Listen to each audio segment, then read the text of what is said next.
Hello दोस्तों, आप सबका मेरे चैनल में एक बार फिर से स्वागत है।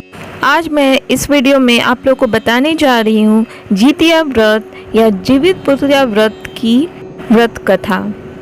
आज मैं 3 व्रत कथा आपको बताने जा रही हूँ। तीनों ही व्रत कथा एकदम सच्ची और बहुत ही रोमांचक है।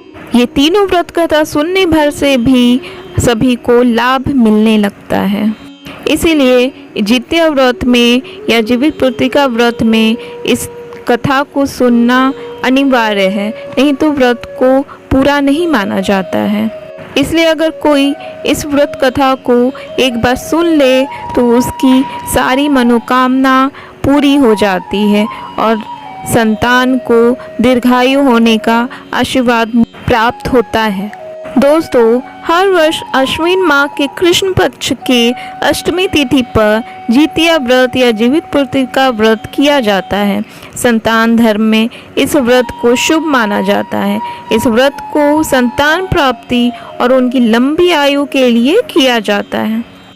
तो चलिए इस व्रत कथा को सुनते हैं। इस व्रत कथा को पूर्ण सुनिएगा अथवा आपको व्रत का पूरा फल नहीं प्राप्त हो पाएगा।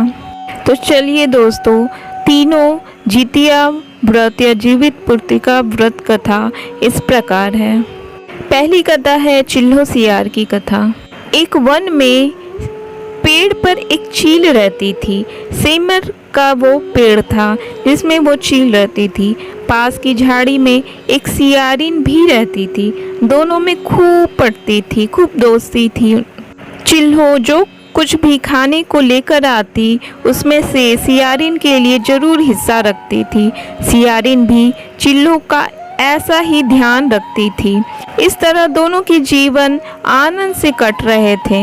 एक बार वन के पास गांव में औरतें जितिया के पूजा की तैयारी कर रही थी। चिल्हो ने उसे बड़े ध्यान से देखा और अपनी सखी सियारिन को भी बताया।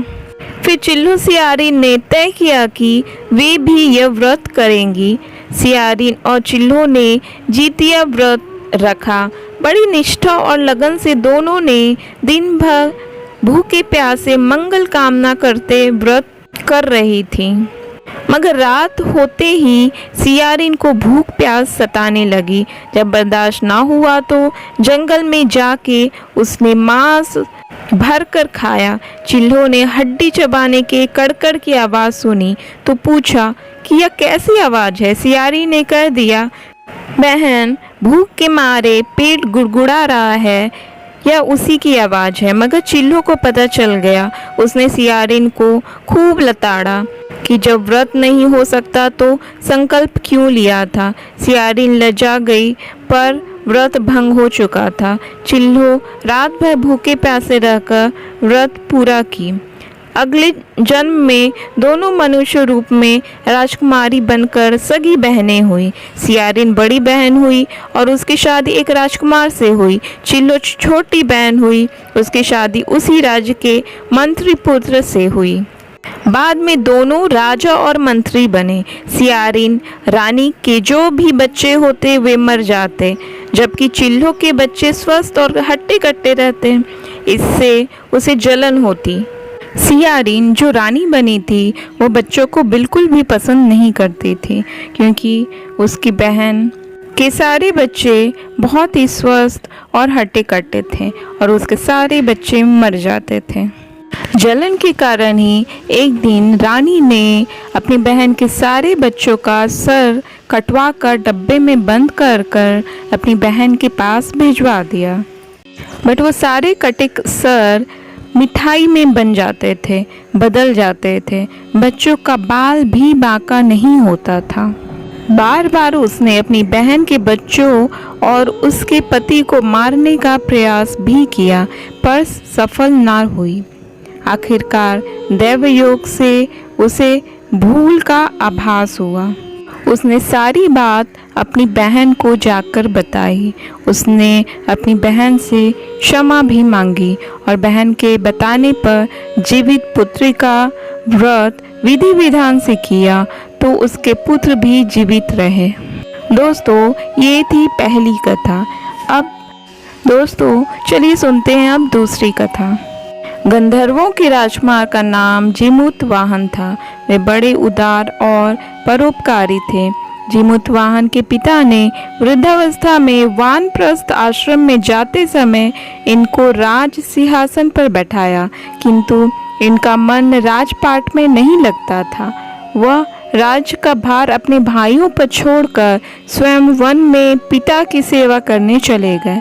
वन में ही जीमूतवाहन को मलयवती नामक राजकन्या से भेंट हुई और दोनों में प्रेम हो गया। एक दिन जब वन में भ्रमण करते हुए जीमूतवाहन काफी आगे चले गए, तब उन्हें एक वृद्धा विलाप करते हुई दिखी। पूछने पर वृद्धा ने रोते हुए बताया, मैं नागवंश की स्त्री हूँ। मुझे एक ही पुत्र है। पक्षीराज गरुड़ के कोप से मुक्ति दिलाने के लिए नागों ने यह व्यवस्था की है। वे गरुड़ को प्रतिदिन भक्षण हेतु एक युवा नाग सौंपते हैं। आज मेरे पुत्र शंखचूड़ की बलि का दिन है। आज मेरे पुत्र के जीवन पर संकट है और थोड़ी देर बाद ही मैं पुत्र विहीन हो जाऊंगी।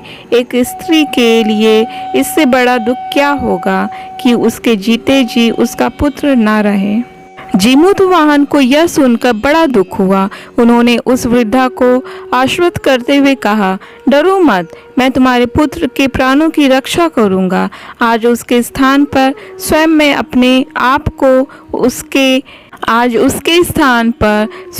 अपने आप को उसके लाल कपड़े में ढककर शिला पर लेटूंगा ताकि गरुड़ मुझे खा जाए, पर तुम्हारा पुत्र बच जाए।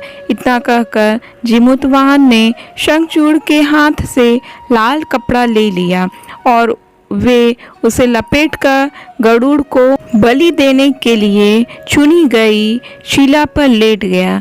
नियत समय पर गरुड़ बड़े वेग से आए और वे लाल कपड़े में ढके जीमूतवाहन को पंजे में दबोचकर पहाड़ के शिखर पर जाकर बैठ गए। गरुड़ ने अपनी कठोर चोंच का प्रहार किया और जीमूतवाहन के शरीर से मांस का बड़ा हिस्सा नोच लिया। इसकी पीड़ा से जीमूतवाहन की आंखों से आंसू बह निकले और दर्द से करहाने लगे। अपने पंजे में जकड़े प्राणी की आंखों में से आंसू और मुंह से कराह सुनकर गरुड़ बड़े आश्चर्य में पड़ गए, क्योंकि ऐसा पहले कभी ना हुआ था। उन्होंने जीमूतवाहन से उनका परिचय पूछा। जीमूतवाहन ने सारा किस्सा कह सुनाया कि कैसे एक स्त्री के पुत्र की रक्षा के लिए वह अपने प्राण देने आए हैं। आप मुझे खाकर भूख शांत करें।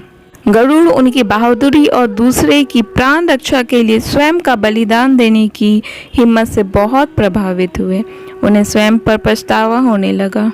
वह सोचने लगे कि यह मनुष्य है जो दूसरे के पुत्र की रक्षा के लिए स्वयं की बलि दे रहा है, और एक मैं हूँ जो देवों के संरक्षण में हूँ, किंतु दूसरों की संतान की बलि ले रहा हूँ। उन्होंने जीमूतवाहन को मुक्त कर दिया। गरुड़ ने कहा, हे उत्तम मनुष्य, मैं तुम्हारी भावना और त्याग से बहुत प्रसन्न हूँ। मैंने तुम्हारे शरीर पर जो घाव किए हैं उसे ठीक कर देता हूँ। तुम अपनी प्रसन्नता के लिए मुझसे कोई वरदान मांग लो। राजा जीमूतवाहन ने कहा कि हे पक्षीराज, आप तो सर्वसमर्थ हैं। यदि आप प्रसन्न हैं और वरदान देना चाहते हैं तो आप सर्पों को अपना आहार बनाना छोड़ दें। आपने अब तक जितने भी प्राण लिए हैं उन्हें जीवन प्रदान करें। गरुड़ ने सबको जीवन दान दे दिया और नागों की बलि न लेने का वरदान भी दिया। इस प्रकार जीमूतवाहन के साहस से नाग जाति की रक्षा हुई। गरुड़ ने कहा, तुम्हारी जैसी इच्छा वैसे ही होगा। हे राजा, जो स्त्री तुम्हारे इस बलिदान की कथा सुनेगी और विधि पूर्वक व्रत का पालन करेगी, उसकी संतान मृत्यु के मुख से भी निकल आएगी।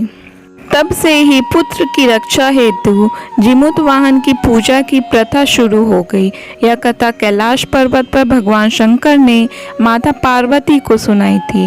जीवित पुत्रिका के दिन भगवान श्री गणेश, माता पार्वती और शिव जी की पूजा एवं ध्यान के बाद व्रत कथा सुनना चाहिए। दोस्तों, तीसरी कथा इस प्रकार है। यह कथा महाभारत काल से जुड़ी हुई है। महाभारत युद्ध के बाद अपने पिता की मृत्यु के बाद अश्वत्थामा बहुत ही नाराज था और उसके अंदर बदले की आग तीव्र थी, जिस कारण उसने पांडवों के शिविर में घुसकर सोते हुए 5 लोगों को पांडव समझकर मार डाला था। लेकिन वे सभी द्रौपदी की 5 संतान थी।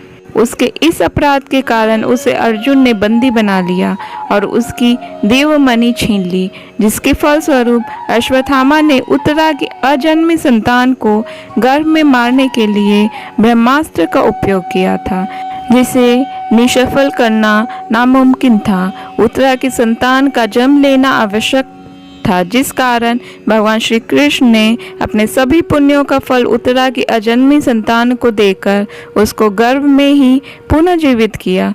गर्भ में मरकर जीवित होने के कारण उसका नाम जीवित पुत्रिका पड़ा और आगे जाकर यही राजा परीक्षित बना। तब ही से इस व्रत को किया जाता है।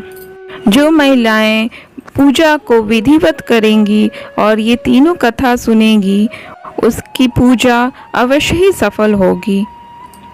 दोस्तों, अगर वीडियो अच्छी लगे तो ही लाइक और सब्सक्राइब कीजिएगा और अपने दोस्तों और परिवारजनों के साथ साझा जरूर कीजिएगा। धन्यवाद।